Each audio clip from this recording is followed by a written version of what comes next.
We are back here after our, first time doing it 2 weeks out from our previous episode.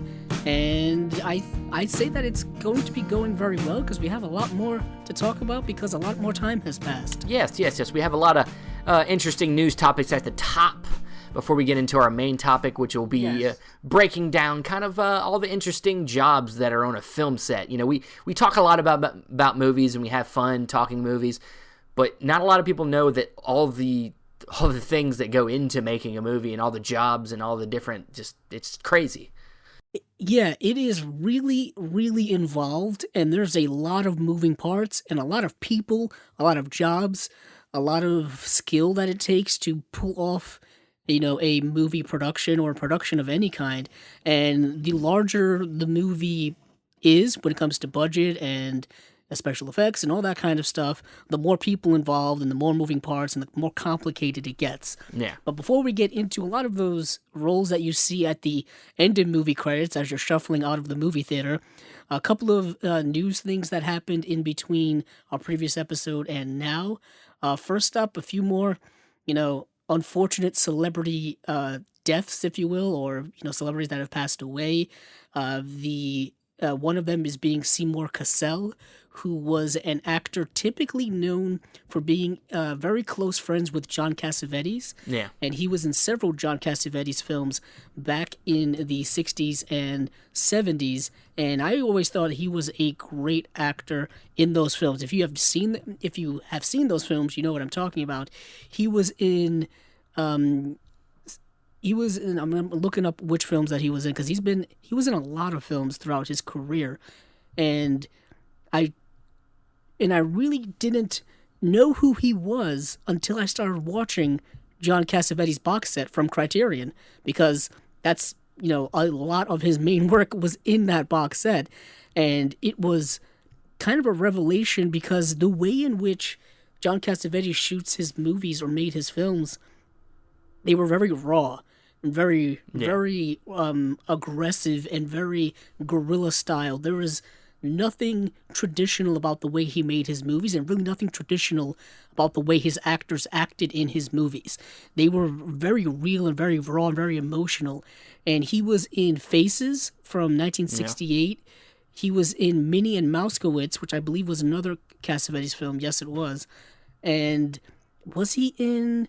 Yeah, he was in The Killing of a Chinese Bookie. I was going to say, was he one of the bad guys, or whoever you would say is the bad guy in the movie? Yeah, he was in the movie Opening Night. He has an uncredited role in Opening Night, and yeah, he was not in a woman, the one with Gina Rowlands. I think that was Peter Falk that was in that movie. Sometimes I get Peter Falk and Seymour Cassel confused because they were both like close friends with John Cassavetes. Yeah, A Woman Under the Influence was Peter Falk, who passed away a few years ago. So he unfortunately passed away. A lot of people probably know him as the father from Wes Anderson's Rushmore. Yeah. That's kind of one of his more recent roles. Granted, that was 1998. He was also in The Life Aquatic with Steve Zissou. And he was also in the cult classic, I guess it's a cult classic, Dick Tracy. Yes. From 1990, which is a movie I watched when I was a kid, and I have not seen it since. I just recently bought it on Blu-ray and haven't watched it yet. I need to watch it. Oh, did you? I have to get it. I have to get it just to have it because it technically is a comic book movie. For those of you out there who don't know, Dick Tracy was a comic book. But the next unfortunate passing was a legendary actress, in my opinion, and that is the great B.B. Anderson, who was in several films by the great Ingmar Bergman. She was in Persona, The Seventh Seal, Wild Strawberries, just an amazing actress. Yeah. And she was, man, it's tough for me to talk about Bergman in any type of, reasonable and, non-rambling way because his films are just so, mind-bogglingly interesting and unique. Yeah. She was in several of them. I'm just looking at her IMDb page, and it's just all Bergman. A lot of Bergman here. I think if there's one to talk about, I think Persona is kind of the one for me. Yeah, Persona, man. Persona's on another level of surrealism. Yeah. Like, Persona feels like an underground, surrealist art film that is just unmistakably unique. It's just unbelievable in its what it's showing us. And for her role in it, it's just one of the movies where she kind of just carries the movie. Like, literally is on her shoulders. Yeah, for sure. And what is interesting is, for the most part of that movie, things are going in a relatively, linear way. And then there comes a point where things just get weird, and it just goes off into the stratosphere of craziness. Well, in the first couple minutes of this movie that this movie's going to be weird, so... yeah, a lot of flashes and subliminal messaging of weird imagery. And first time I saw it, I'm like, what is going on? Yeah, me too. And the movie came out in 1966. It was probably one of Bergman's, I guess, maybe not later films. Granted, I think the bulk of his main work was in the, mid-50s all the way up to through the 70s, you could say. And B.B. Anderson was one of the, several, recurring actresses that he had in his films. And I can't remember, and please, cinephiles out there, correct me if you will, because I know Ingmar Bergman was notorious for having relationships with his lead actresses. Yeah. And I can't remember if B.B. Anderson was one of them. I know that it happened with several of them. He was just notorious for doing that. It's not the best thing to do. No, because it can really screw up your career and really make things difficult on set and making movies when you have to be somewhat objective. But it's hard to be objective if, the person you're trying to get to do a certain thing is so personally involved with you that, you can't really instruct them, if you will. And, well, this was a different time, and of course, these were, Swedish, people. This is not Americans. Yeah. They have a different sense of lifestyle than Americans do. From what I'm reading, she did not have a relationship with Ingmar Bergman, from all the things I'm reading really, really quickly. Yeah. She did pass away April 14th, which was yesterday when we're recording this, at the age of 83. And I believe her last credit wasn't from 2010, so 9 or so years ago. So she had a really, really long career, and she was just absolutely magnetic in these films. And she will be dearly missed, and I think, her legacy will live on through her work. That is the one thing about these actors and actresses, is that their legacy lives on through their work. And there is another actress I want to mention who I think I just heard about this today, and yes, she just passed away. Actually, she passed away about a month ago. For some reason, I just heard this today, and I don't know why. She passed away on March 5th, 2019, and that is Susan Harrison, who was in my opinion, one of the best films I've ever seen, an underrated masterpiece, and that is The Sweet Smell of Success. She played Susan Hunsaker, who was the little sister of J.J. Hunsaker, who was portrayed by Burt Lancaster in the film, and the plot really revolves around her and the relationship with her and her brother. And yeah, Sweet Smell of Success, which is on the Criterion collection, it's on Blu-ray now, is a fantastic movie. And I don't know why the director didn't do much more after that was able to rival what he did with Sweet Smell of Success. He only has 12 credits to his directorial filmography, and Sweet Smell of Success is the one that sticks out the most. Maybe the second one after that is The Lady Killers, which is the original Lady Killers. I think the Coen brothers remade that movie years ago with Tom Hanks. Not one of their most loved films. No. Kind of one of the ones that are forgotten. Probably right up there with Burn After Reading. It's like forgotten. It's like their Terminal, which is also for Spielberg. Yeah. Spielberg reference, yeah. Coincidentally, also with Tom Hanks. And I believe, Alexander McKendrick. He passed away in 1993. I think he ended up becoming a college professor or something like that. So those are the ones I wanted to mention and bring up. But I guess in more positive news and more, positive news for us as cinephiles is Criterion announced their July titles today. Ooh. Right before we decided to hop on and record this podcast, they nice enough to drop the titles, and the July titles are significant because I know Steven knows why they're significant. Oh yes, well, I mean, we got some good reissues of ones that had already been on the collection. I think significantly the one that stands out the most is Do the Right Thing, finally getting a re-release. Yes.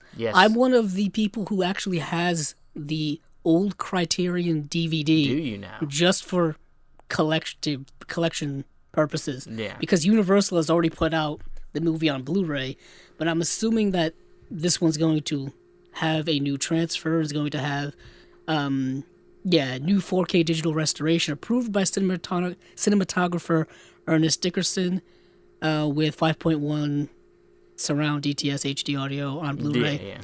Is an audio commentary from 1995 with director Spike Lee, Dickerson, production designer Wynn Thomas, and actor Joy Lee. Introduction by Lee, making Do the Right Thing. There's a whole lot of stuff. There's even some new stuff. You can go to the Criterion website and you can look at I don't want to go over all. I just want to make sure that we were getting a new restoration. Oh, definitely. Because that's the most important part when it comes to these Blu-rays. But what are the other ones? I don't have it in front of me. Yeah, I have them in front of me. Let's see. Let me go back. I know that we are getting 1984 by Michael Radford, and this was a film that I think, now please bear with me, I could be wrong, it was already released on Blu-ray by Twilight Time, and I think their license probably ran out, and Criterion swooped in and picked it up. Yeah. That's what I've heard through the grapevine. So that's getting a re-release. Oh, I guess a release another Blu-ray edition. Yeah. The Baker's Wife. Which I've seen this one. Oh, have you? Yeah. I have not seen this. It's pretty good, man. It's kind of a comedy. It's pretty funny. Yeah, this film is by Marcel Pagnol. I've seen it, but it was in a really shitty restoration, so I'll be glad to see. Yeah, this is getting a 4K restoration as well, so it's going to look really good. One of the biggest ones for me is Clute, starring Jane Fonda and Donald Sutherland. This film is directed by Alan J. Pakula, and I had been waiting years and years to add this movie to the collection because it's only been available on DVD. Yeah. And I saw the DVD in stores, I saw it online, and it's a film I actually have seen. And it's a film that I really, really like. Jane Fonda is fantastic in this film, as well as Donald Sutherland. And I'm really glad Criterion's putting out because I didn't quite see that coming. I think they may have hinted at it in that early year collage that they like to tease us with. I think that was one of the films that people thought, but I'm really glad that it is, official and, confirming that that's coming out because it's a really, really good film. It has that 70s American Hollywood, dirtiness to it, that grit, that aesthetic you only get during that era. A lot of people don't like it because, it is very aesthetically dirty. Yeah, it's not warm at all. Yeah, and I think this is maybe the second movie with Donald Sutherland in it. I think he's in Don't Look Back, right? Don't Look Now. Or Don't Look Now, I'm sorry. Yeah, he's in that Don't Look Now. Yeah, it's part of the collection. It is part of the collection. And the next one here, one that has a lot of people buzzing, and I think we probably should be buzzing too, is the BRD trilogy. And this is a trilogy of films by the great German director Rainer Werner Fassbinder. And the trilogy is The Marriage of Maria Braun, Veronica Voss, and Lola. And these were all films from the 1979, 1982, and 1981.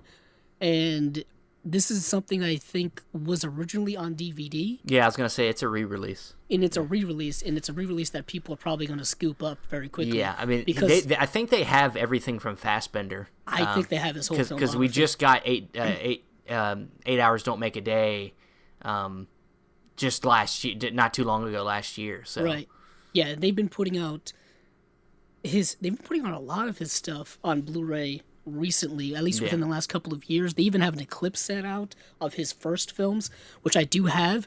And his first films are very, very weird. They are very weird. This was before he kind of adopted the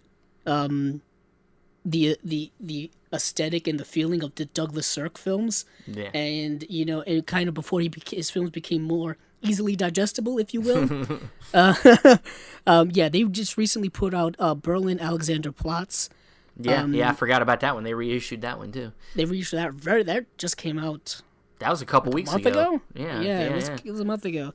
Some of his other films that are on the collection, Ollie Fair Eats the Soul, which is a remake of That's really good. All That Heaven Allows, The Bitter Tears of Petra von Kant, World on a Wire, The Merchant of Four Seasons, Fox and His Friends. He makes very serious films for the most part.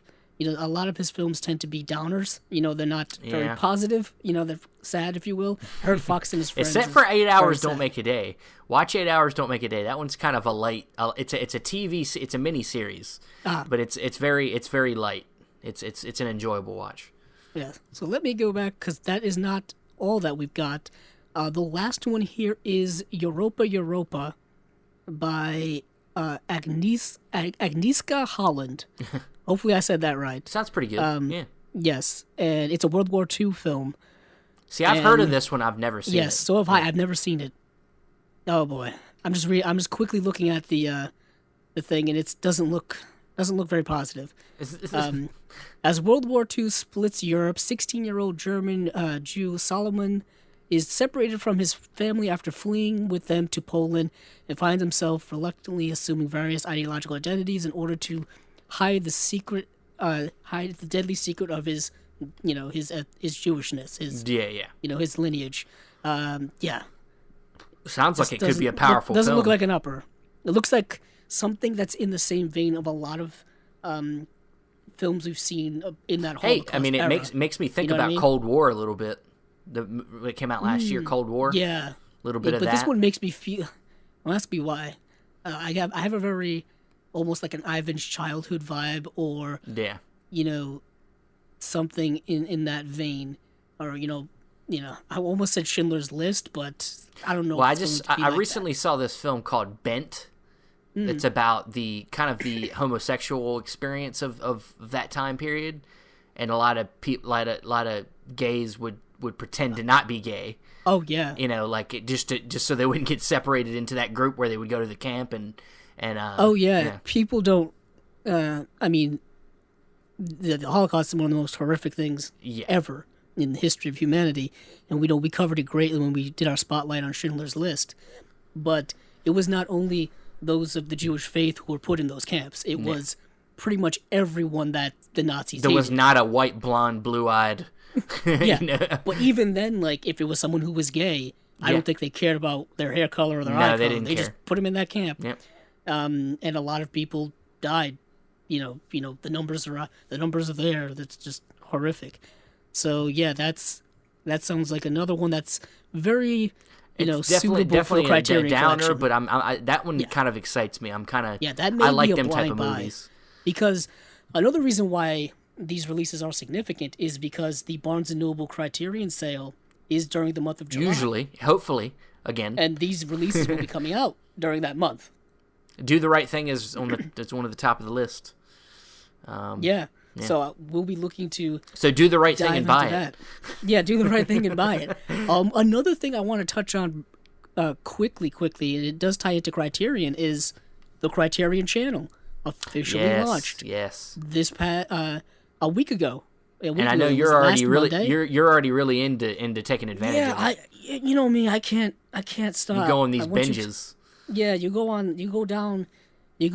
It was the same thing with Filmstruck, where I had to just I felt compelled to watch something definitely. there like every day or every other day. For me, I have not watched something on the channel yet, but it's because of the convenience of it. Right now, I don't have that with what I got my setup right now. I don't have a way to easily access it without connecting my computer to my TV and then using my computer to log in, and it's kind of an annoying way to have to deal with it. But I'm thinking I'm gonna go get a Fire Stick to get the app on my TV. Yeah, the Fire Sticks now they actually have a 4K Fire Stick now. Okay. Which was, their newest generation of Fire Stick. Yeah. I have the Amazon Fire TV, which was 4K capable. I got that like a year ago. Yeah, I think it was about a year ago, and that's what I've been streaming it on. And it's a really a kind of amazing thing that we're very fortunate to have. Yeah. And I'm not just saying that because I love Criterion, but it's a wealth and treasure trove of things. The interface itself isn't flashy or anything like that. It's very simplistic. It may be a little bit difficult to navigate on there for some people because they don't really display every film at once to make it that easily accessible.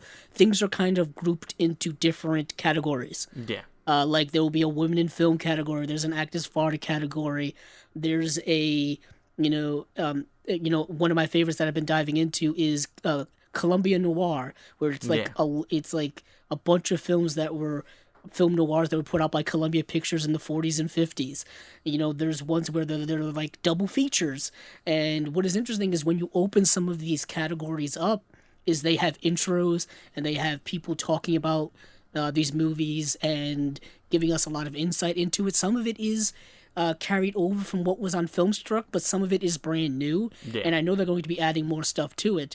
I know, unfortunately, for many people, they're having difficulty accessing it or getting it because it's only available, I believe, right now in the United States and Canada. Yeah. And Canada, I'm not actually 100% sure on that. That's kind of what I is. heard. It's in Canada. It is? Yeah. Okay, so it is in Canada. So people in Europe don't have it. Australia, New Zealand. Yeah, I mean it's one of them things. It's even though they did have Filmstruck and it was kind of a way of figuring some stuff out. This is a new thing. This is a new channel. They're trying to figure out the logistics of it and get the bugs out and figure out what people want and what people like and make changes. And it's a trial period. It's going to take some time. It just launched a week ago, and it's not easy when you're trying to interject yourself into a digital format that already exists. Yeah. You know what I mean? And to try to establish not only an audience for it or a customer base for it, but to make it,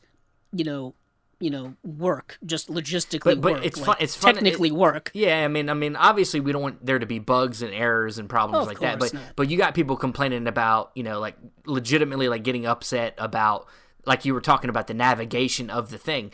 It's like, dude, there was a time where you could not find any of this. Like you everything was on.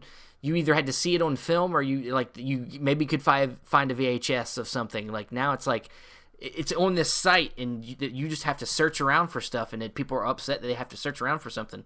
I'm like, dudes, just the search mechanism. Yeah, the search. Yeah, I mean, you have to be somewhat patient with it. The search mechanism isn't the best. If Filmstruck had that same type of problem as well, you can't. Like, for example, let's say I want to watch. I want to see what they have for Francois Truffaut, just right? Okay. And I click on 400 Blows. Like, I can't just go from, 400 Blows and then, click on, his name and then all of his movies will show up. You know what I mean? Like, something like that would be very convenient. Yeah. Yet again, I don't know how difficult it is to program something like that in on this type of app. I don't know, the technology-wise, how that works. All I know is that for me as a user, it would be nice. Sure. You know what I mean? And a lot of people are complaining that they can't get it on the specific device that they're using.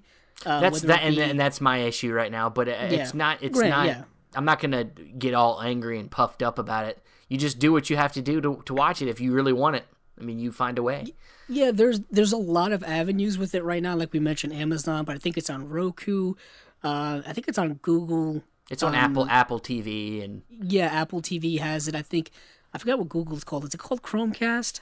Google Play, or yeah, it's also available. CriterionChannel.com if you have a computer or a tablet. Well, if you have a tablet, you can download. Yeah, you can download the app, so no problem there. But some people are complaining that they may have an older Fire Stick, or for example, it's not available on Xbox or PlayStation. Neither was Filmstruck, unfortunately. So those of you who have those devices probably won't get it. And a lot of that is contractual stuff with the companies. Sure. With Sony, with Microsoft, or with whomever, where it's just, they can't work out some type of deal or, whatever it is. Or there might be an exclusivity to it. They don't want other places to have that, right. It's something, or it could be something like that. So it's, technical It's stuff, all money and stuff. Legal and stuff. Stuff out of our control. And, you just got to, if you really care about wanting to watch these movies, you find a way.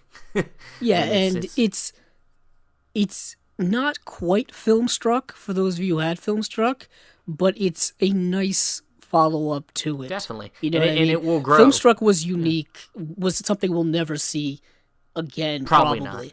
Probably because not. Filmstruck had, at the phase in which it ended, it was, like, amazing. Like, it had the Criterion Collection, but it also had old Hollywood classic stuff, but it also had, like, all kind of stuff from the 60s and 70s that wasn't necessarily in part of anybody's collection. A lot of Rolodex of stuff. Yeah, it was just a Rolodex of stuff that was coming in and out, and just different themes and different people.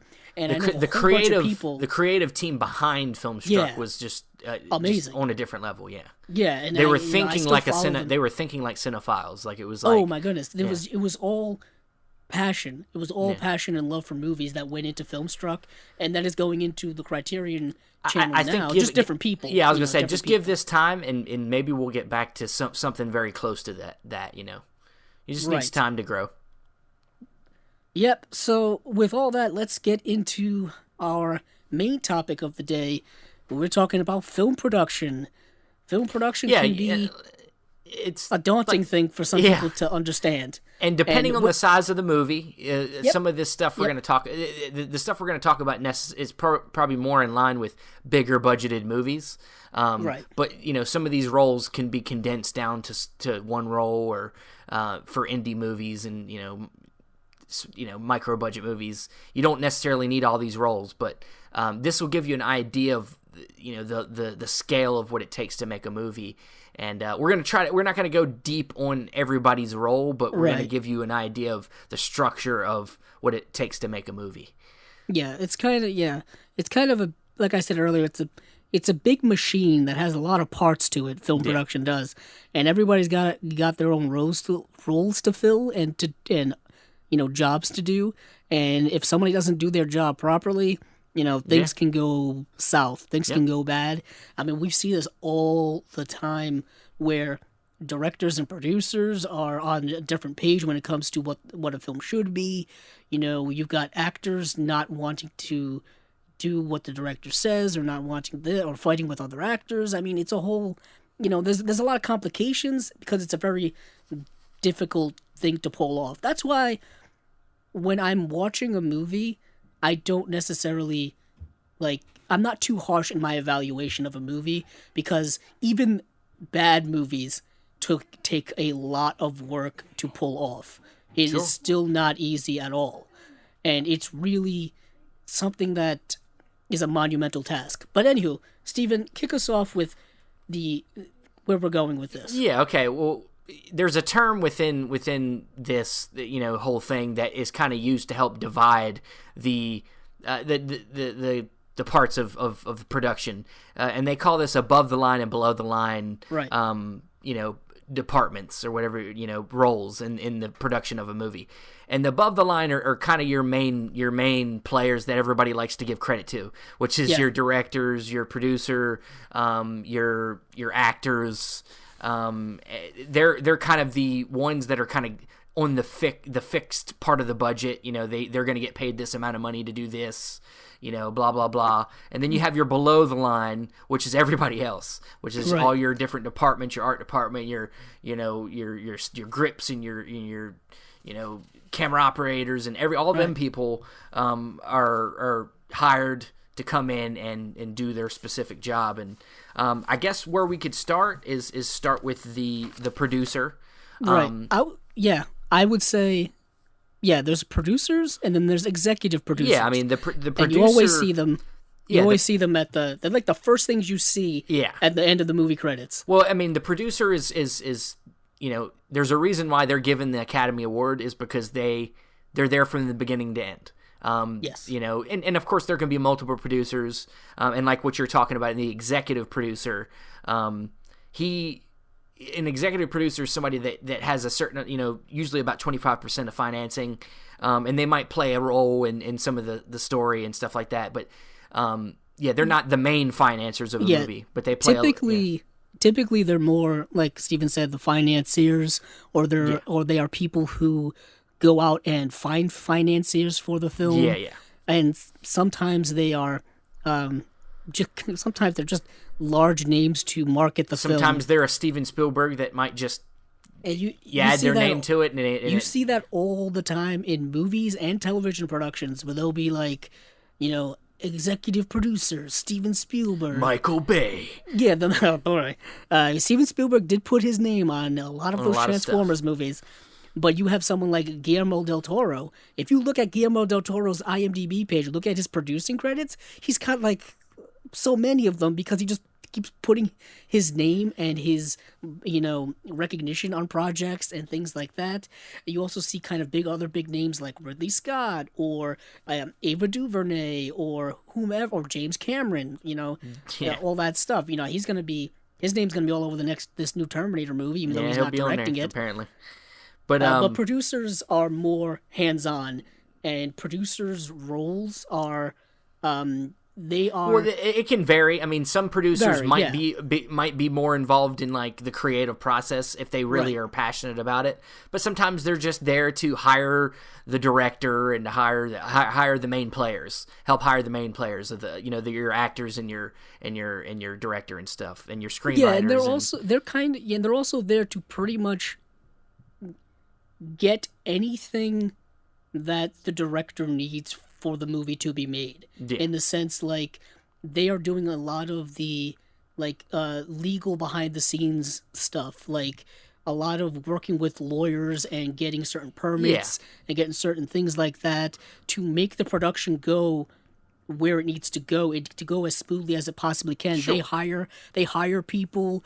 They do all the contractual work for distributors for the cinemas and all that kind of stuff. And it's a very, very interesting how involved in the film production that they are. And they're, so, like Steven said, some are more hands-on when it comes to film production, and those are the ones that that's where things kind of go a little. Some are Kevin Feige, where he's very intimately involved in the creative process. Right. And then there's others that are just there not so much to push the movie, with their name. And there are typically multiple producers per film, sometimes a lot of producers based on the size of the film. Honestly, a lot of times, sometimes big movies have a lot of producers, but a lot of times the smaller movies have even more, because it's a little bit from this person, a little bit from that person, to just get that little, maybe a couple $1 million that they needed to make this one small movie. And I wanted to mention this. I wanted to mention another podcast here, because there was a very, really, really good interview with a producer and who really broke down what his role is in the filmmaking process. And that was one of the producers for La La Land, Fred Berger, was on Alicia Malone's podcast, Magnificent Obsession. Yeah. I want to say around Oscar time. I think this was February or so. Actually, or maybe it was more recent. I think it was more recent. It's a few I've been bouncing weeks around that ago, podcast. I think, yeah. Yeah, it was a few weeks ago, and he was one of the ones, who was on stage during that whole mishap. Yeah. He wasn't the. I believe Jordan Horowitz was the one who said, "Hey, we didn't win the Oscar. Moonlight won the Oscar. Yeah. Get up on stage." But he really went into the whole process of what his responsibilities are, how he got into producing, how people can get into producing, and the difference between producing and directing and executive producing, all that kind of stuff. It was a really, really good interview, and a lot of people love La La Land, so that was a kind of a complicated production too. Oh yeah, definitely. And also, but before we move on, there is even smaller producer, and that sometimes gets thrown in there, and that's the associate producer, who might have a small little role. It has to be at least significant enough. It's usually at the discretion of the producer if they think that whatever they brought to the movie is valuable enough to give them a producer's credit.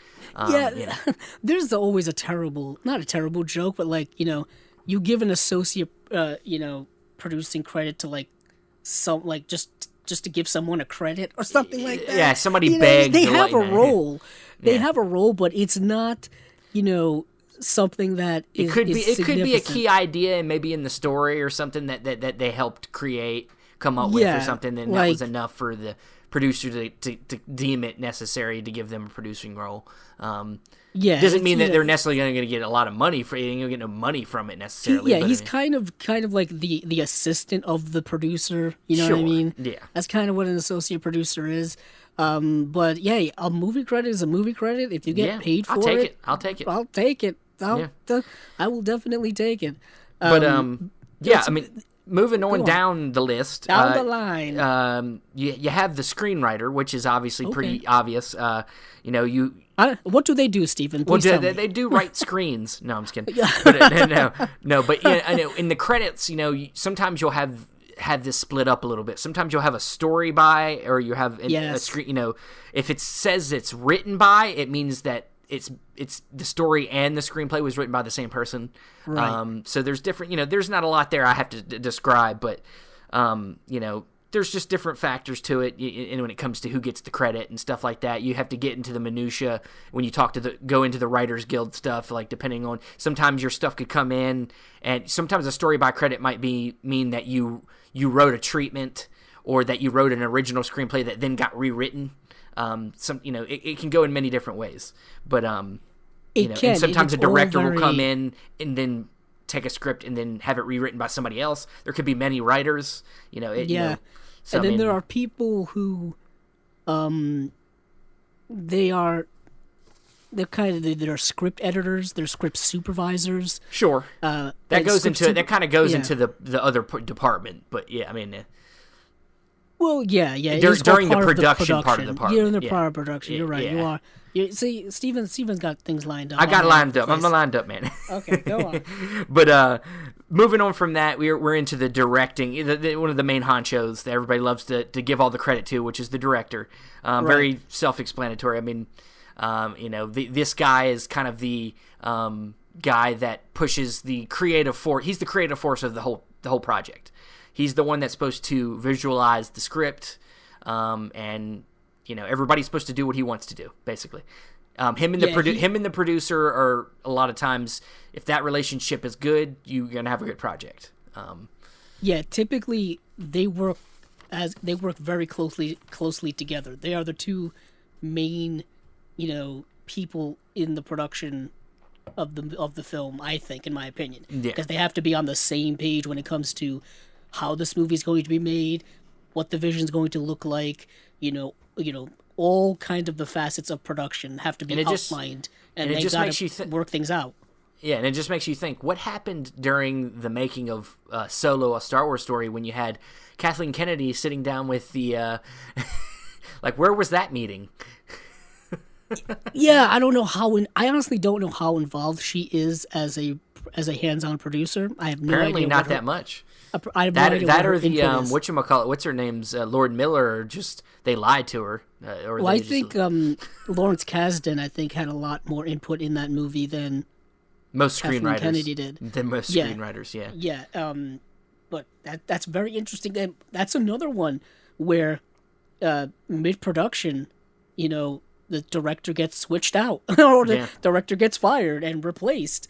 What happens then? Yeah, you know what I mean? Yeah, and one interesting thing about apparently, according to the Directors Guild rules, you can only have one director on a movie at a time. And technically, only one can get the credit in certain cases. Well, in certain cases, there's been exceptions. There are exceptions.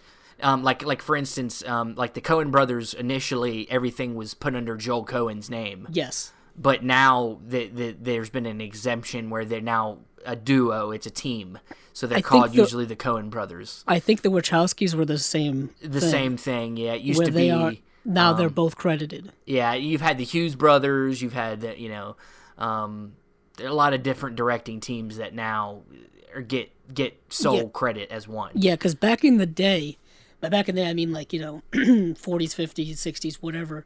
When you would have another director, they would get an uncredited, moniker next to their name. Yeah. Because only one could get the credit, and I think. In order to, I think this is Directors Guild rules. In order to change the credit of a film, I believe the new director has to work at least on 3/4 of it, or at least like change 3/4 of it, or something like that. Where he has to be, part of 3/4 of the production. I could be wrong on that, because that's the reason why Zack Snyder's name is still on Justice League and not Joss Whedon's, even though.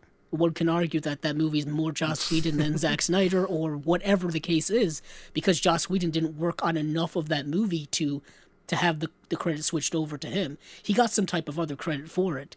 But in the case of Solo: A Star Wars Story, like Steven said, Ron Howard got the credit. He basically remade the whole movie. I'm pretty sure they've remade a good portion of that movie. A good part of that movie, yeah. Probably maybe the whole thing, or maybe they kept at least 3/4 of it. They probably kept a lot of the VFX stuff, like the big action scene stuff, but then a lot of the actual like story element stuff that they had to reshoot all that stuff. They probably had to reshoot a lot of dialogue scenes. Yeah. That's my guess. But yeah, the director is pretty much the overseer of the production. Everything kind of goes through him to a certain extent. Sure. You know what I mean? And he uses others to help facilitate all that stuff. There's a lot of people. A lot of levels under the director to get to the director. Yeah, there's a lot of levels to get to him. So, Steven, what's the next? Yeah, the next, and then kind of the last above the line category is the actors. Yes. You have your main and your supporting actors that are kind of part of that above the line area, and then you have your below the line actors, which are your extras, your background actors, and your what is also called day players. Yes. Day players are usually people that were probably background actors that end up having maybe a line of dialogue or have a special skill that they bring to the film, or a stunt or something like that gives them basically a level up. Like if you're going from like when you're on a plane and you get first class, that's what you get when you become a day player. You get bumped. They're bumped up, and they're bumped up, and they get a credit. They get a credit. Yeah. For it, so. And what is interesting about actors, and I would say directors and producers, all those three categories, a lot of times people tend to fluctuate between all three of those on a film. Yeah. Sometimes people are producers, directors, and actors Ben all Affleck. in the same film. Ben Affleck. Ben Affleck's done it. And sometimes actors will just be directors of a film. George Clooney's done that. And sometimes they'll be producers. Brad Pitt's done that, as well as George Clooney. Octavia Spencer has done that as well. She was a producer on the most recent Best Picture winner, Green Book. She was on stage when they handed out those Oscars. So those are very interesting roles because they fluctuate between all three of them. And sometimes an actor will also be an executive producer. I find that to happen more so on television than I do in movies. Yeah. That just happens in long-running series. You'll start seeing names pop up. Yeah. You know what I mean? I can tell you why they do that. Because that's where all the money Pay is. raise? Yeah, the pay raise. It's all where all the money is in the above the line stuff. Well, that's, I mean, because you're guaranteed money. Yeah, it's not like you have to work on hours or work on. You're not subcontracted out from somebody. You're like, hey, we're gonna you get with the lawyers and you're like, this is how much I want to get paid to do this project, and that's what you get paid. Right. Yeah, it's a pay bump. What is very interesting is some actors are also producers, and they make a significant amount of money, like you said. Well, a lot of times they'll have back end deals. Yeah, but even like someone like actors get back end deals. Yeah, I want to say someone like Adam Sandler. You if you wonder why he keeps doing like these silly kind of not really well critically received movies like every year, they comes out with a couple of them. Because he gets an acting credit and a producing credit, and he makes like tens of millions of dollars from that. Yeah. You know what I mean? Because he gets paid for both roles. And I think he also a lot of times uses his own production company, which means, and a lot of them have their own production companies. He's putting the money right back into his own thing. It's like there's a lot of nuance that goes into that. You see that happen a lot with actors in their careers where they make transitions in different avenues. Margot Robbie is producing a lot of films now. She's producing the film that I think just wrapped, the Birds of Prey movie. She was a producer on that with her production company. So yeah, there's a lot of moving parts in that upper echelon of movie production like we've been going through. Yeah. So Steve, I would love to see one of these big time players be like, hey, I want to be a grip. I just want to be a grip. You know what's great? But you say that, and we're gonna go below the line a little bit. Well, yeah, we'll get there. We're gonna go down the trenches. We'll get there. Let's we got to start from the top, though. Yeah, start from the top. Start from the top, Steven. Yeah, we'll start from the top. When we get into the below the line, it starts with the production office, and with that, at the head honcho of the production office is the line producer. It is indeed. He is the one that budgets the movie and hires all the main players and of the crew, and from there it goes down to what we usually call the production manager, who handles the day to day. Works with the time cards, punches people, and gets people paid. You call said punches people. Maybe he does punch people. You never know. He does punch. It'd be pretty funny if he punched people. Yeah, but yeah, the line producer is kind of the mediator, the go-between between the studio and the producer and the production manager, and he's there to manage the production budget. But the production manager is somebody who's he's literally on the ground. So is the line producer to a certain extent. Production manager is managing all the physical aspects of production. He's not he's not the ideas guy. He's he's making sure personnel are where they're supposed to be, all the technology stuff they need, the budget for the day, the scheduling, and then that kind of stuff is him. He also uses his own coordinator, the production coordinator, to actually go out to all these other places. Yeah, we're saying him, but it could very well be a woman as well. We're just using the general noun. And then with that, like almost every department, they have their own production assistants, PAs. Right. There's PAs everywhere. The PAs are basically they're slaves. The grunts. Slaves. Do whatever is asked of them. It could be anything. They get drinks, take phone calls, do whatever. It's really it's all of those things. And with that, there's also an important part of the production, which is transportation. You have your transportation office supervisor who is the one that helps get like the actors to set and all that. All that little. That's a very There's not a lot to that department, but that's an important thing. And then from there, when you're getting into basically into the pre-production, you get into like your storyboard artists, who help, something like previs, storyboards. They get that all done. You also have the casting director.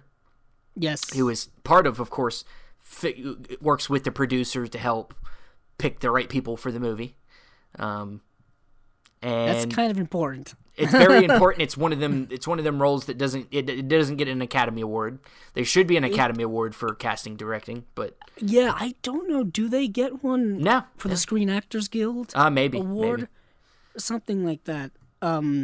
Yeah, they basically choose the actors for the film, and that's like auditioning. And sometimes, if you know how some of these bigger films operate, we're talking like, thousands of people will audition for a role, or they'll audition, thousands of people. They have to see a lot of people. A role. Yeah.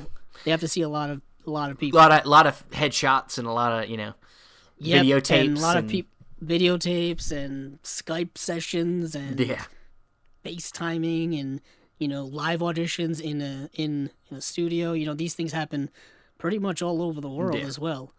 And then from there, you got another big part of pre-production is the location manager or the location scouter, who works with the producer to figure out all the big location, if they're going to shoot on locations, where they're going to get the permits and things they need to do that. But he reports to the production manager, or the assistant director, and he's responsible for making sure they have the location for filming, and it's another thing that kind of ties into the finance department. How much is this place going to cost for us to rent? How much are the permits? You got to maintain the budget for that day. You got to worry about not going over budget. Yeah, this all goes under that production office. Yeah, the location department. Yeah. There's also, like we said, a location scout whose job it is to go out and find locations.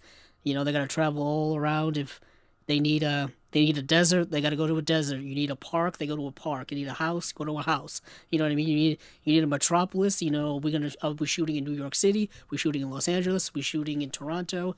We're shooting in Vancouver. I was shooting in Toronto, saying that it's New York. What are we doing here? They do that. That's another thing that's in production is finding where we're going to make these movies. What studio are they going to work at? Sometimes a lot of those things are maybe based off of whatever studio is backing the movie financially. Warner Brothers, Disney, Sony, sometimes Paramount, it depends. Universal.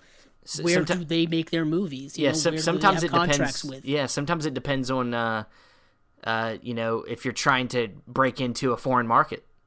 You're going to shoot in China. Yeah, they might go shoot in a foreign country just because they might get more financing from that. Maybe they'll get a tax break. Maybe they'll get there's a lot of reasons. Yeah. There's a lot of reasons why I just made that joke of shooting in Toronto to make it look like New York, because it's much cheaper to make a movie in Canada than it is to make one in the United States, specifically in a metropolis like a New York City or Los Angeles. They do that a lot with TV. Yeah, what's funny about it is we think of L.A. and Hollywood as the place where they make movies, but really they don't film a lot of movies in actually L.A. anymore, or Hollywood anymore. No, because it's so expensive. It's too expensive.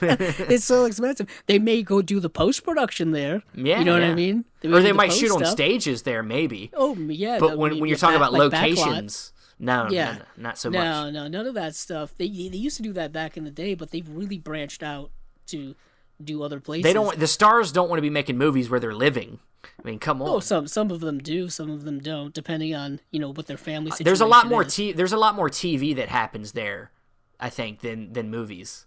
Yeah, I would say definitely New York and Los Angeles are definitely where TV shot the most. Yeah. Specifically network TV. Network TV, the studio stuff that's shot in a studio or a back lot or something like that.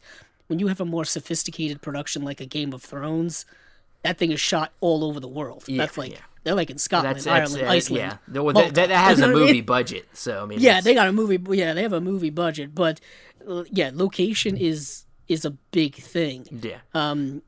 But go on. But okay, so moving out of the pre-production, we kind of get into the actual shooting of the movie. Some of the main players around the actual director is you have your first assistant director, indeed, who is kind of runs the show, kind of runs the set basically. He schedules the production, how things are going to get shot, throughout the whole thing. He helps make sure that the director can just focus on the creative side, and he does all the managing of the people on the set. Yeah.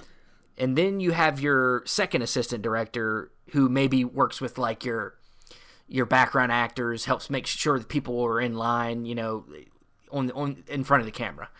Yeah, he kind of like he'll maneuver some of the extras in the background, and he's basically to assist the first AD or the first assistant director with other tasks. And sometimes there's a third assistant director, or it goes so on and so on. A set production assistant, yeah. Yeah, depending on how big the movie is. With a lot of these big budget films, you're going to see like a fifth assistant director on there. Yeah. And sometimes a lot of these first ADs or second ADs, they'll shoot like second unit stuff.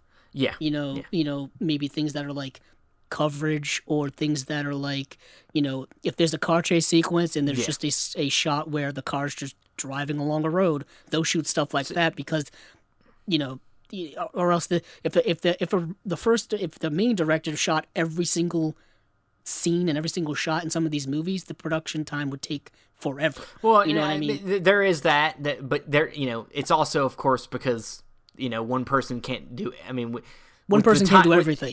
With the timetable of these movies, how quickly they come out, there are instances where there are certain directors that like to shoot everything. I think it's pretty well known. I think Michael Bay shoots everything. Apparently, he's involved in all the shots. I think a lot of the auteur directors that we know and love, like, I don't know if they shoot everything, but they're very hands-on with almost everything. If you're talking about indie productions, a lot of times... I'm talking like Paul Thomas Anderson and Inarritu and Alfonso Cuarón. I mean, in Roma, it was a unique situation where he was the producer, writer, cinematographer, director, the M. Night and Shyamalan editor. I mean, there are some questions where this is a complete aside. I think there was a question whether he was the actual cinematographer on it or the editor on it. I don't know, but I'm just saying there are productions where the director takes on multiple roles and is very involved with the making of the movie, where they're the ones that are,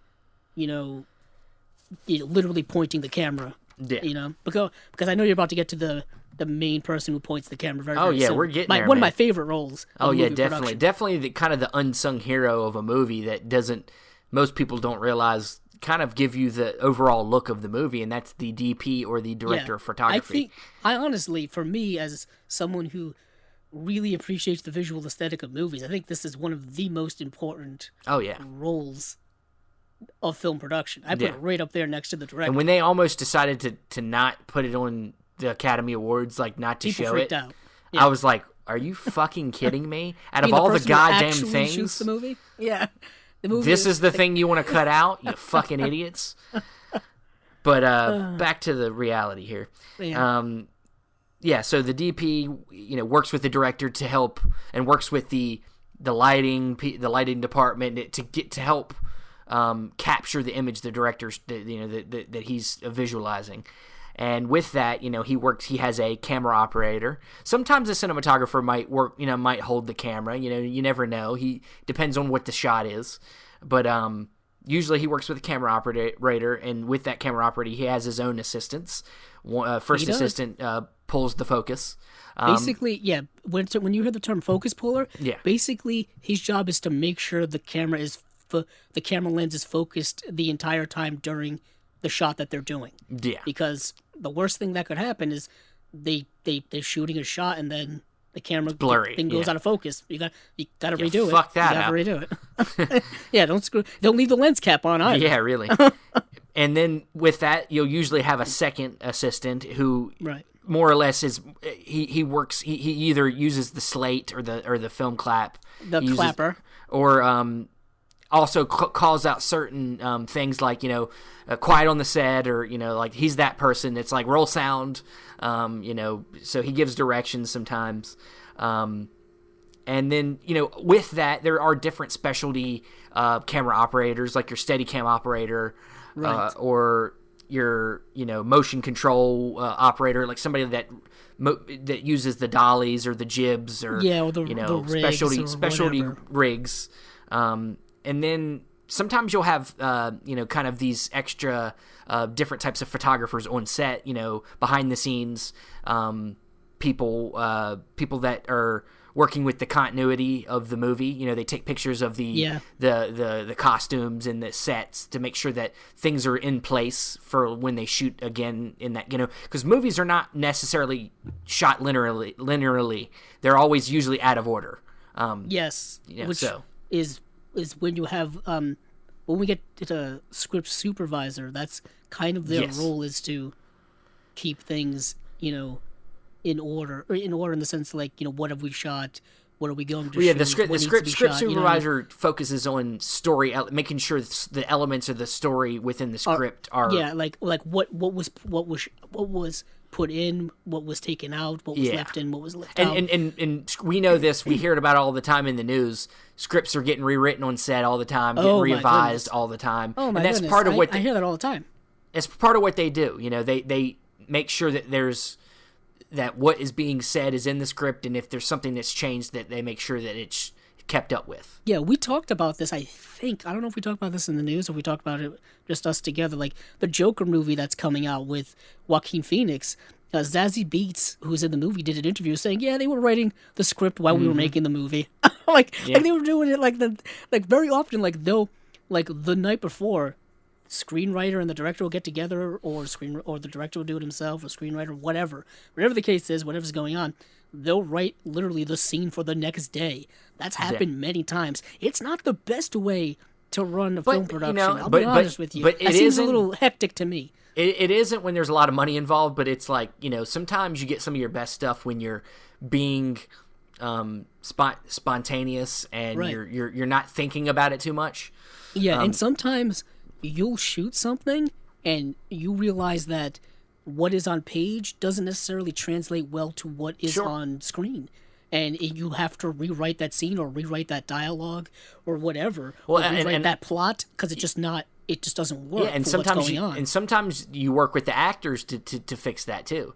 The actors are the ones that have to translate it, and sometimes they realize it before you do that what is on the page isn't working. Like, you have to do it in a different way, and that's part of their job, you know.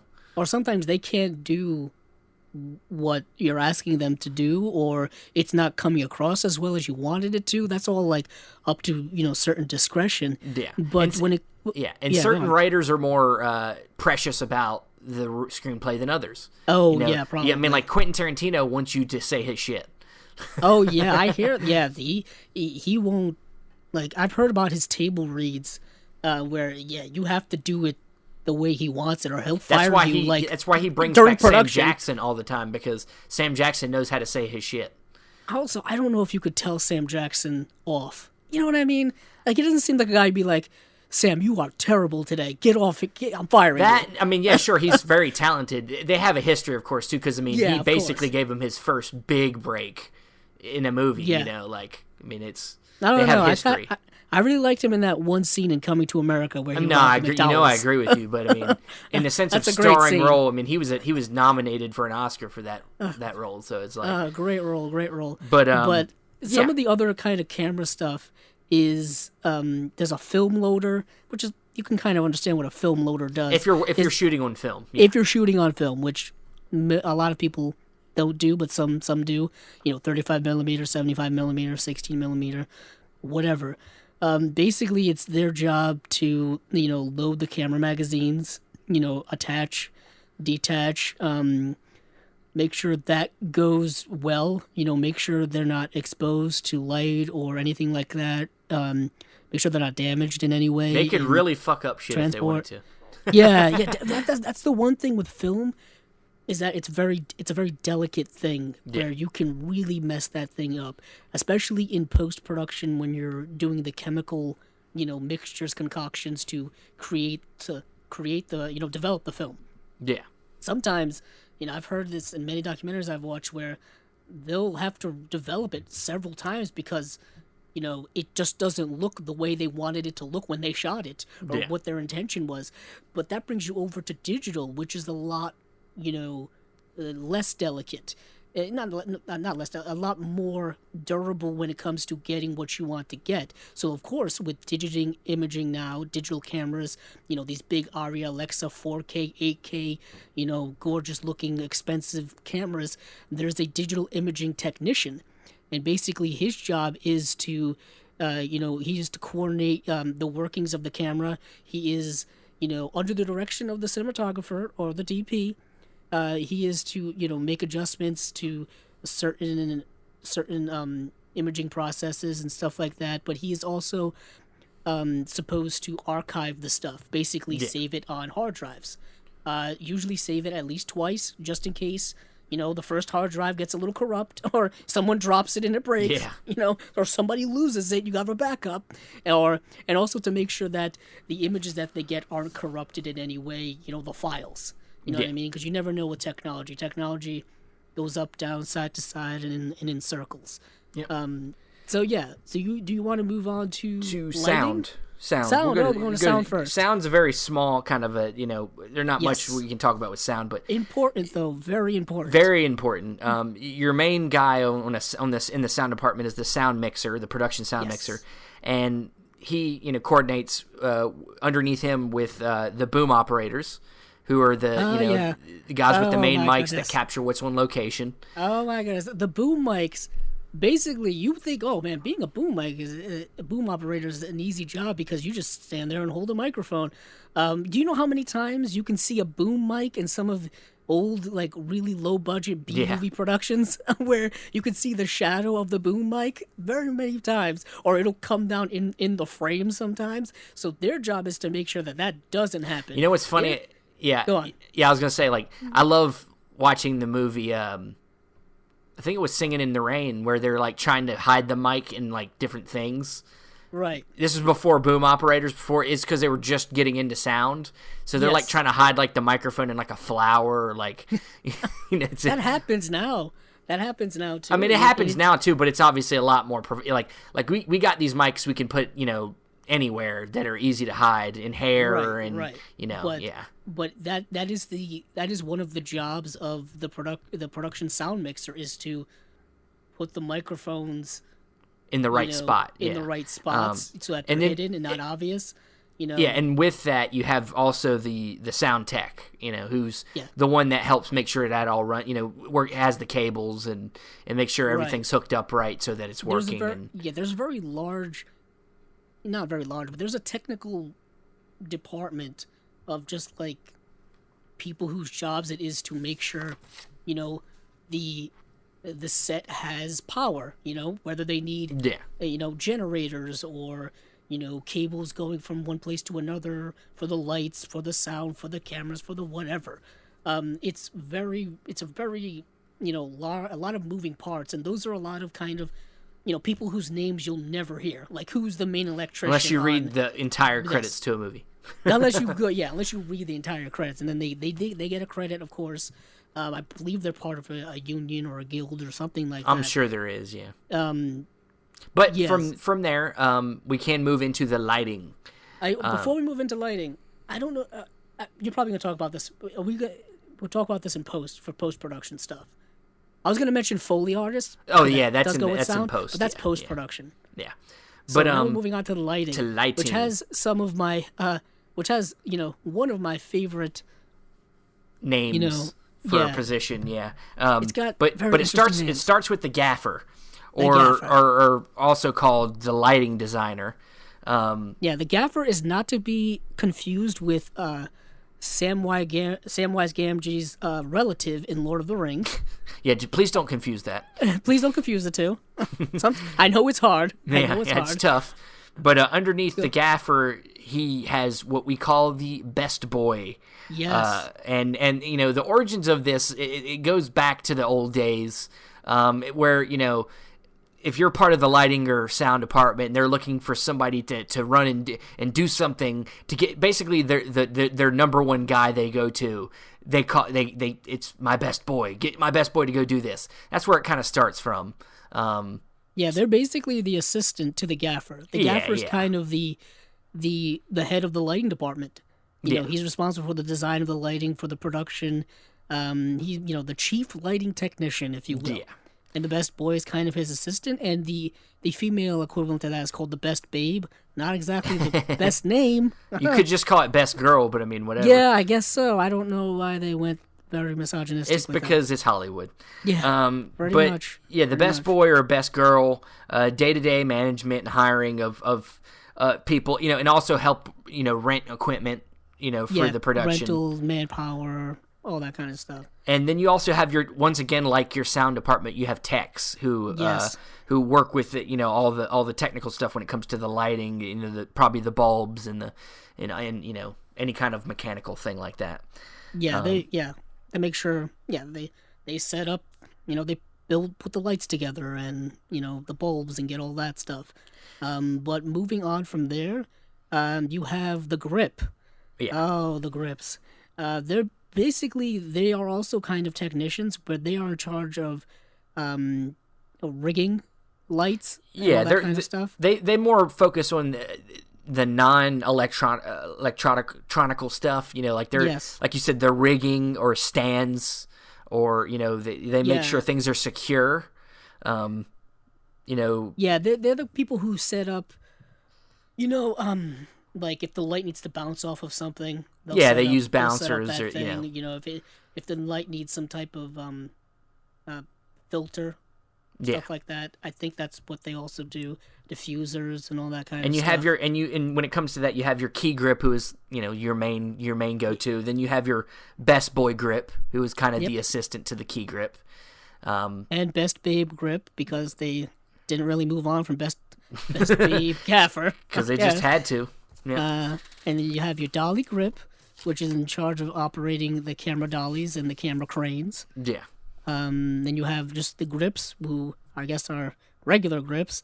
They report to the key grip, and they're basically grunt work, manual labor guys who just move heavy things and set rigging points for lights and stuff like that. And then there's also a sound grip, who is the same, does the same thing that a grip does for lighting. They do it for sound. Yeah. But moving on from sound, we kind of get more into more of the set stuff, the art department. You have your production designer, who that branches off into many different departments, where you have your art department, where you have your art director who works, with, creating the designs, the artists that design the things on the set, to then send that stuff over to the construction crew, who build everything, build the sets, build the props. You have a prop master who keeps up with all that things. Prop master. That's a great title, the prop master. You have set designers, basically. They're the architects of the set, and where how things fit within the interior spaces and all that stuff. They work with the production designer, of course. There's the graphic artist. There's an illustrator. The graphic artist is responsible for the creation of all the graphic elements and signs, posters, billboards, logos, all that kind of stuff. That's their job. And I'm sure they work with the producer. Say there's something, a product placement, right? They have to be put into the set somewhere. Then they work with them. Everything runs through a big, as you said, a big machine. But after that, that kind of connects with the art department is your costume and your hair and makeup. Oh yeah. All of these are kind of the visual aesthetic of the films, which are really important. It's very interesting how these people are very integral to the way the film looks, and then and they're all interconnected. You know what I mean? All of their jobs need to link up and be in sync and be in focus with one another in order for the lighting crew to light it properly, in order for for the sound to be put in properly, and then the DP to shoot all of these things. They all got to work together. They all got to have a certain cohesion with one another. Definitely.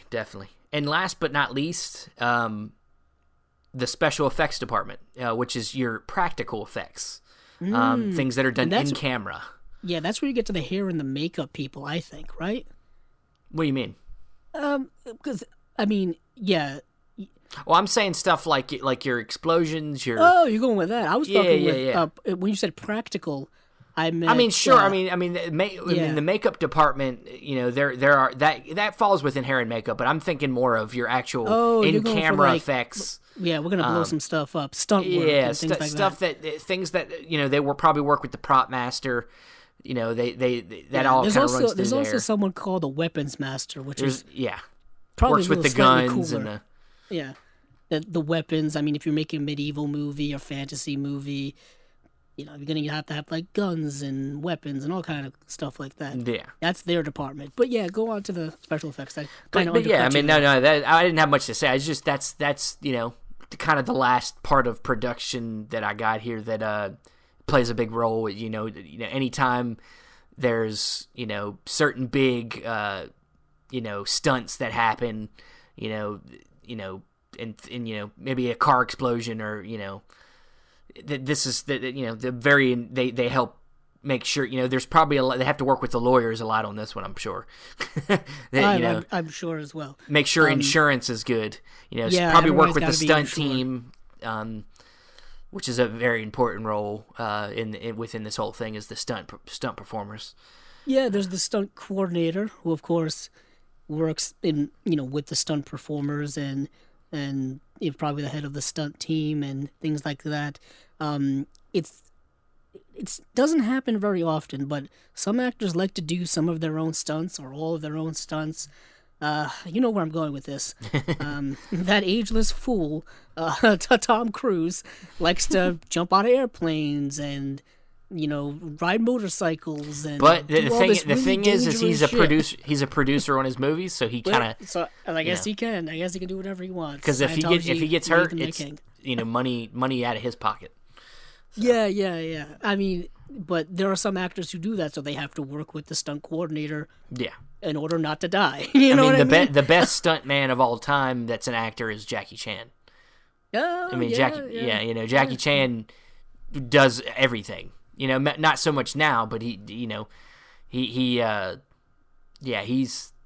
one of them guys that is a professional stunt man, but became an actor.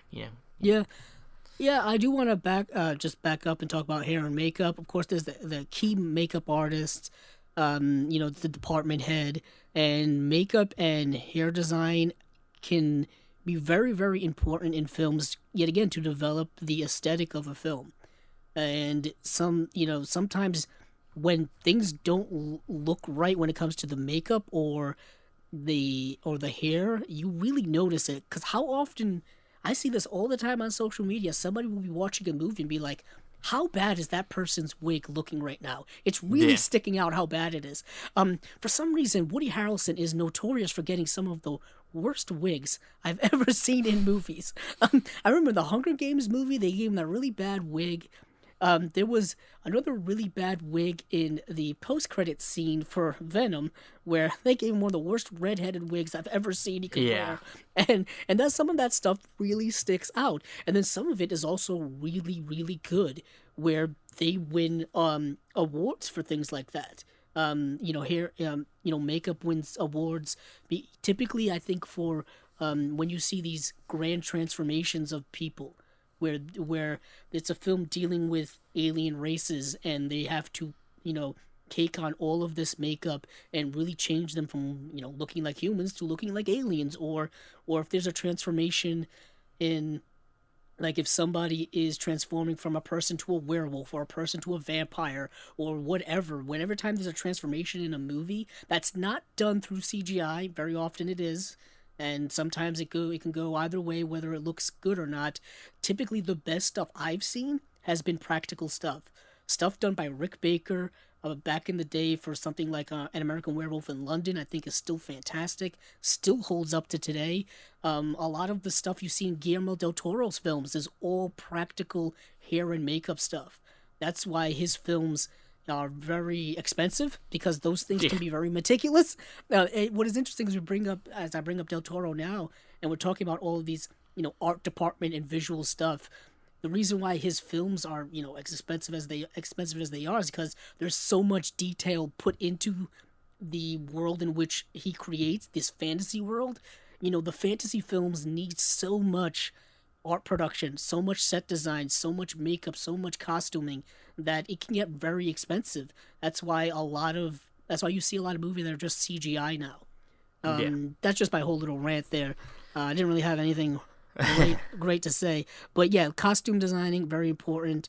Yeah, there's a whole bunch of other things in there. There's a costume supervisor, a key costumer, a costume standby, a breakdown artist, costume buyer, and there's something called a cutter, which is someone who does, seamstress or tailoring. It's not the guy in the boxing ring who will cut your eye when it's swollen. No. That's something completely different. Yeah, so do you want to transition now to post-production? Yeah, I was going to say, the part where now the that the films are movie's been actually shot, we do move into post, and kind of the guy that is one of the most important, obviously, to making the whole movie work is the editor. Yes. And he works with the producer and usually the director to help create that vision. Basically, they work very, very closely with the director and to put this movie together, to stitch this film together, because it's the director's vision ultimately that is going to be put on screen for the most part, depending on no extenuating circumstances like a producer stepping in and saying, "Hey, we don't like what you're putting in this movie. We want you to take this out." You know what I mean? There's stuff like that happens all the time. Suicide Squad. Back in the day, the best. Pretty much all the editors and the best editors were all women, because back in the day, Tarantino's main editor for a while was a female. Yes, same with Martin Scorsese. Thelma Shoemaker is one of the greatest living editors we have today. She's amazing. She's been working in this industry forever. We've talked about her several times, but basically, back in the day, they had to literally go through the film and tape the stuff together, put this stuff together through an old-fashioned moviola. It's not like today in the digital world where things are a lot more easier to do. When it comes to post-production in the editing place. Sometimes they still watch dailies, I think, but not like it was before. Everything is so quick and so instant now that you can you can shoot something and watch it back right on set. Oh, yeah, you play back stuff right away, yeah. And decide whether you want it or not. There's no, gotta develop the film, then we're going to go watch all of these film reels later and see which one is good, which one isn't good, which one works, which one doesn't work. And a lot of that stuff doesn't really exist now, for the most part. Even with film, even with shooting on film, someone like Christopher Nolan, who's shooting an IMAX film. I'm pretty sure he's got one of those gigantic monitors on set. Sure, yeah. to see what he's shooting versus, what they used to do back in the day. So, yeah, like you said, the editor is someone who is literally putting the movie together and is someone who's working with the director to make sure the film actually flows well. Yeah. Some of the worst editing I've seen is when when the movie doesn't flow well. Yeah. And specifically within certain scenes where it's just not flowing well. It's choppy. I don't know if you ever heard of choppy editing. A lot of that shows up a lot, and sometimes films they have too many shots. There's just too many shots within a scene that they just don't need, and the editor should probably cut that stuff down. But yet again, he's doing what the director wants. Yeah, and you have to give a lot of credit. The actors have to give a lot of credit to the editors because they can. There a lot of if they get an Academy Award for their performance, they need to thank the director and editor, because if it wasn't for them putting together the best version of their performance, they wouldn't be maybe winning an award. Very true. But so in also with that, there's the sound, the post sound, right. Which deals with. Yeah, well, I know where you're probably going to go. You're going to go to color grading, weren't you? There's a post-production supervisor. Then there's a colorist and a negative editor. Yeah, I was going to. Yeah. I mean, there's a lot of small stuff. Very minutiae stuff. But it's very minutiae. Very minutiae. Yeah, and there's a visual. Yeah, I don't. We'll talk about visual effects, but yeah, go with the sound. Yeah, sounds important. Sounds the ADR. Important. Anytime there's something that's maybe not captured great on the day, or or just they decide to change something. Maybe it didn't work for the story, and they might go in the vocal booth and replace dialogue. Then there's of course also the music, working with the composer to create the score of a film. And then there's also what you brought up earlier, the Foley artists. Yeah, Foley artist is probably the most important post-production sound person, because they create all of the sound effects, and by all of them, I mean like everything from like bones breaking to people's, steps, like footsteps down a hallway, to jingling of keys, to anything, because all of that stuff is not picked up while you're making the movie, with the microphones that are on, and if they are, they're not loud enough, or they don't sound as good, or all of that stuff. You can't always control all environments, so you don't necessarily want to use all that stuff. And there are people on the set whose jobs it is to make sure all of the sounds are at the right levels, all of the sounds are balanced, and all that kind of stuff. But if you're making a $250, $200 million movie, everything needs to sound as perfect as possible. Yeah, and that's to the point usually where you're going to redo this to make it sure it's perfect. Yeah, and when all this stuff is done, it's all controlled by what we call a sound mixer, who will mix this stuff together, make sure that it's all leveled off properly. But then there's that famous, what's the difference between sound design and sound mixing? And sound editing and sound mixing. Sound designing. Sound editor, is responsible for editing all the sound effects into a soundtrack. Yeah, sound editing is more cutting stuff out and coming, choosing what's usable, and then what sound mixing is the levels. The levels. The volume of everything, to make it fit within the story. The balancing of the sounds and all that kind of stuff. That's the difference between those two. And the Foley artist, like I said, is very important. You can also throw the composer in with this group of people as well.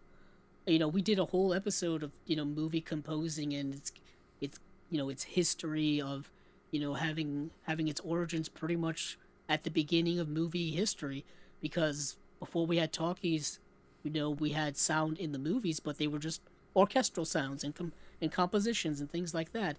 And it's very interesting how a composer makes the music for a film.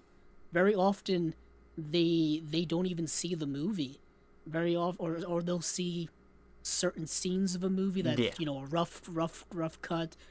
Sometimes they'll just see the screenplay of a movie or something like that. I mean, I've watched many interviews with Hans Zimmer and discussing on how he makes his scores for the Christopher Nolan movies and stuff like that, and just what his thought process is behind all of those things. It's very fascinating stuff. And the music can sometimes greatly enhance a film, because it can dictate mood, it can really bolster a scene and all that kind of stuff. Yeah. But heading out of sound, we got the last big, and it's obviously a big deal for today, and that is the visual effects, which is the CGI, the motion capture, all that stuff that helps bring these big budgeted movies you see today together, really. And even smaller movies have visual effects that you don't realize are there. Like, for instance, like David Fincher's Zodiac used a lot of visual effects, like a lot of green screen, to capture the 1970s. Because you don't have all the same aesthetics as we had then. To make modern day, or at least modern day, I believe San Francisco, look like it was the way it was back then. Yeah. Being able to capture. It was probably a cheaper way to do it too, because you could have gotten, you could have tried to dress up things. Yeah, man. That's talk about production. My goodness, that's why I'm very often surprised by people who make movies that are like period pieces, specifically in the 20th century, around places that are well known, like major metropolis, like New York and L.A. and Boston and Chicago, where they'll make them look like they were back in the 30s, and I'm like, they got to get all those. They got to get the cars. They got to get the clothes. They got to get. Yeah, they have to make the buildings look a certain way. You know what I mean? They have to really capture it, or else it's just not going to work. But when it comes to visual effects, like you're saying, this is one of the more complex things, I think, when it comes to movie making in the post-processing game, especially with the bigger budgeted films. You know, with the bigger budgeted films, people are expecting greatness. They're expecting spectacle, and they want it on a grand scale. And a lot of that has to be delivered through, like you said, green screen work, CGI, the motion, performance capture stuff. Some of the, I say some of the best performance capture we've seen so far is done by Andy Serkis. Yeah. And not only in Gollum in Lord of the Rings, but the most recent Planet of the Apes trilogy. You know, the specifically the two directed by Matt Reeves, the second and third. I'm still astonished by the way they made apes look so real.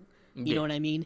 And it really sometimes boggles my mind where there's such a discrepancy between some movies look great doing the same thing with CGI, and some movies look awful doing the same thing with CGI. You know what I mean? And it's like, I guess it really just goes to show that, you know, Hollywood and movie making is a rather competitive place where everybody's not sharing the same technology or the same secrets. Well, there's also the fact that some productions will you know, send out parts of, you know, that not usually one visual effects company is not working on the whole movie. It's multiple effects companies, because there's so much work to be done. They have to sift it out to other people. So it sometimes doesn't match up. And sometimes, very often, these special effects companies don't get paid a lot, to the point where they shut down. The company that did the special effects work for Ang Lee's Life of Pi, pretty sure doesn't exist anymore, or they went bankrupt or something like that. And that movie, I believe, won the Oscar for Best Visual Effects, and they no longer exist. There are, you know, animation studios that rely heavily on CGI, like their whole production is CGI, and you know, and it's not just Pixar or Disney. Someone like Leica, who's doing stop motion animation, which is a combination of, you know, practical effects and CGI. That stuff is very, very expensive to do and very intricate, and it's really, really tough for them to make a profit doing that stuff, because I think the more CGI in a movie, the more expensive it can get, but not as expensive as I think practical stuff is. You know, there are some things you just can't shoot practically without spending a lot of money. And that's why when some people say, oh, why didn't they just, you know, shoot that practically versus CGI? It's because just I'm like, it would have cost an extra $100 million. It's about the vision. It's about the vision. If the vision is to do a certain thing that might cost more to do it practically, then then it has to be decided to do it digitally. Yeah, there's some things like, you know, logistically are impossible to do in these movies. You know, Superman flying through the sky, you have to do that on a green screen. Yeah. I don't think you can put him in, hold him outside of a plane at 30,000 feet and like figure this and shoot it there. Yeah. You know what I mean? But yeah, visual effects can make or break a movie to a certain extent. Especially nowadays. It's especially nowadays, especially with digital filmmaking as well. Yeah, it's you know, and all this, like we've said before, all this stuff has to work together to be able to even make these visual effects look good. If it isn't shot good initially or isn't lit well, it's not going to look good in post. You can only do so much in post if it wasn't shot well. And if you also don't have the time or the money in post, because you know let's say the budget was mismanaged while you were making the movie, or you went over because there were complications, or you ended up shooting something. Let's say you shot a whole sequence, and then you watch and you're putting the movie together later on, you realize it doesn't work, and you got to do reshoots. I know reshoots. Yeah, I was going to say reshoots are usually like money's already set aside for that. Already set aside, and mostly on big budget movies, it's already expected that there's going to be reshoots. But what if there's like extenuating circumstances where you need to do even more reshoots than you thought? Yeah. Where does that money come from? You know what I mean? And then there's all that extra post-processing stuff. That's a lot of reason why you hear a lot of movies their release dates get pushed. Yeah. They get pushed sometimes a month, sometimes 6, sometimes a whole year, because they are still putting it together for the most part. Yeah. And then there are some movies that probably should have been pushed, because when you get to the final product, you're like, man, they really did not have time to finish this movie, and you can tell. And I'm going to bring this up just because, it's relative to me and my personal fandom. The movie Justice League didn't look like it was finished. It looks like they were just trying to hit a date and get it out there. It didn't look like, not only was the CGI sometimes unfinished, but it just didn't look like the story elements were compiled together edited together in a way in which the film felt complete. You know what I mean? It felt disjointed for the most part. And that's kind of a prime example of a movie that had a lot of production problems with it due to extenuating circumstances, studio stuff, producer stuff, director stuff, actors scheduling not working out, you know what I mean? Stuff like that, where, a whole kinds of complications with production, and you see how all of those parts didn't link up to one another, and it goes south. And that's happened throughout, the history of movie making, where some productions, they go south, some productions go way over budget, some productions are in production hell. There's that great documentary, Hearts of Darkness, the making of Apocalypse Now, where it was literally a terrible production time. They were shooting in, I think, not Vietnam, I think it was Thailand or somewhere, and they were shooting during the rain season, and all their stuff, all their equipment got destroyed because it just got torrential rain.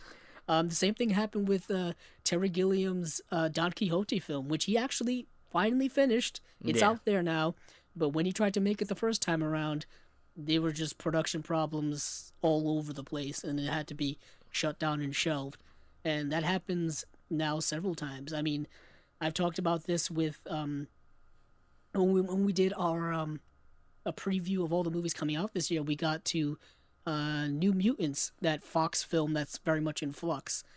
No, it's getting released now, apparently. And now it's getting released, but then like they interview like Macy Williams, who's one of the actresses in the film, and she's like, yeah, we haven't heard anything about any reshoots. And I was like, the whole point of pushing this movie was to reshoot and add stuff and change tone. And I'm like, oh boy, talk about a movie that's gonna maybe not look like it was supposed to when it comes out. Yet again, it's production problems.